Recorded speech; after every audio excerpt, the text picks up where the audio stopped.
Ugh, you're staring at your bank account, right? Rent's due in 5 days. You had that unexpected car repair last week, $800 gone just like that. And you're wondering how you're going to make it work again this month. Ramen noodles are looking less like a college staple and more like a lifetime commitment. You're grinding, working your tail off, but it feels like you're just spinning your wheels. Sound familiar? Yeah, I see you.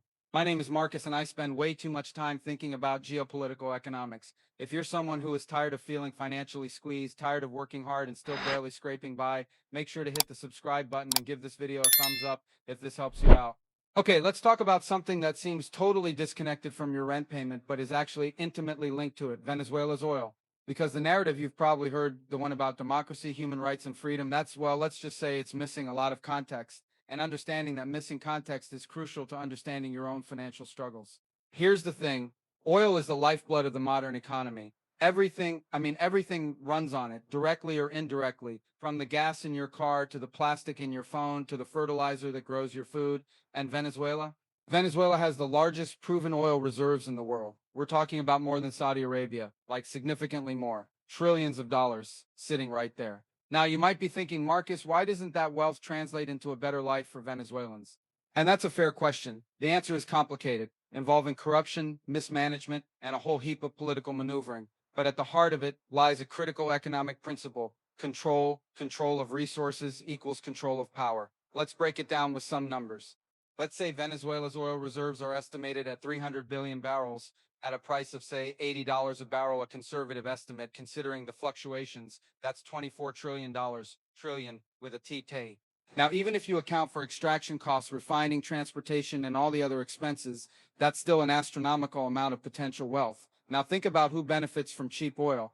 I'm talking about nations with massive industrial bases and energy-hungry populations, nations that rely on stable and affordable energy prices to keep their economies humming, specifically the United States. For decades, Venezuela was a reliable supplier of oil to the U.S., providing a significant chunk of its imports. But here's where the plot thickens. Venezuela under Hugo Chavez and later Nicolas Maduro started to challenge the existing world order. They started talking about using their oil wealth to benefit their own people, to diversify their economy, and to forge alliances with countries outside of the U.S. sphere of influence. They wanted more control over their own resources and their own destiny. And that, my friends, is where things get tricky, because the U.S. doesn't like it when countries with strategically important resources start playing by their own rules. We saw this with Iran, we saw this with Iraq, and we're seeing it with Venezuela. Now, I'm not saying the U.S. directly invaded Venezuela solely for oil. That's an oversimplification. But the U.S. has definitely been involved in various forms of intervention, from supporting opposition groups to imposing crippling sanctions, all under the guise of promoting democracy and human rights. Think about this: the sanctions imposed on Venezuela have severely crippled its oil industry. Production has plummeted. The country is in economic freefall. And guess who benefits from that? Countries that compete with Venezuela in the oil market, countries that the U.S. is friendly with, countries that are willing to play ball. Here's the connection: geopolitical instability in oil-producing regions drives up the price of oil. And when the price of oil goes up, everything goes up. Your gas prices go up, the cost of transporting goods goes up, the cost of manufacturing goes up, and ultimately those costs are passed on to you, the consumer. It's insidious, right? It's a subtle form of wealth transfer. You're working harder, but inflation, partially fueled by these global dynamics, erodes your purchasing power. You're essentially working more hours just to stay in the same place. Let's do some quick math. Let's say inflation is running at 5% per year, and let's be honest, it's probably higher. If you're earning $50,000 a year, you need a $2,500 raise just to maintain your current standard of living.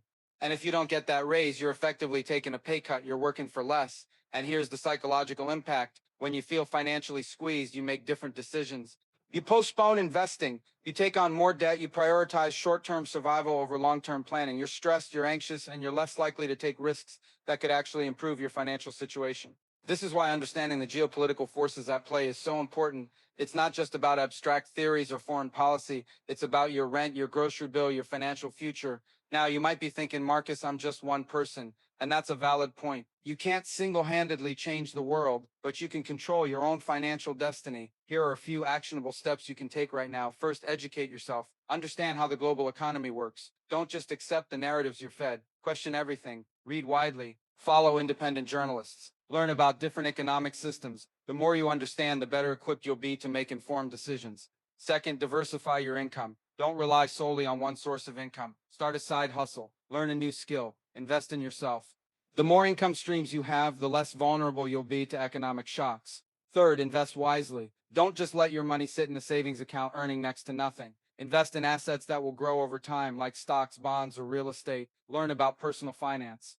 Take advantage of compounding interest. The earlier you start investing, the more time your money has to grow. Fourth, advocate for change. Support policies that promote economic justice and environmental sustainability.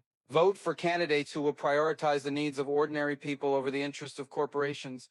Demand accountability from your elected officials. Remember, the system is rigged against you, but that doesn't mean you're powerless.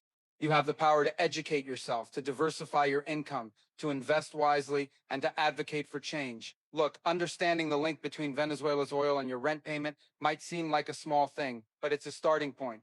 It's a way to see the bigger picture, to understand the forces that are shaping your financial future. And once you understand those forces, you can start to take control. Don't let the complexities of the global economy intimidate you. Don't let the narratives of those in power define you. You have the power to create your own financial future. You have the power to build a better world. So go out there and do it. Start small, but start today. Educate yourself, diversify your income, invest wisely, and advocate for change. Your future self will thank you. And don't forget to subscribe and hit that thumbs up if this was helpful. Let me know in the comments what other financial topics you want me to tackle. I'm here to help you break free from the cycle and build the financial future you deserve.